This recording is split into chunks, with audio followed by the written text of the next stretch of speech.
Hey guys, today I'm going to tell you how to perform virus scan in Samsung A17. If you're using A17 and you want to perform or scan your phone, so let's see how can you do that. You just have to open your phone settings, then scroll down and you look for security and privacy option, tap on it, and here tap on app protection. And here you'll get two different options. First is app protection and the second is Google Play Protect.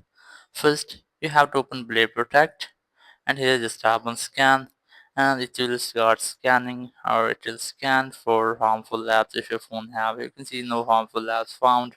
Once you have results, just go back and here's the app protection option, tap on it, then tap on scan phone. It will completely scan for your phone, all apps and files. If you have any virus or malware in your phone, it will show you. So that's how you can easily perform virus scan in your Samsung A17. Thank you very much for watching the video.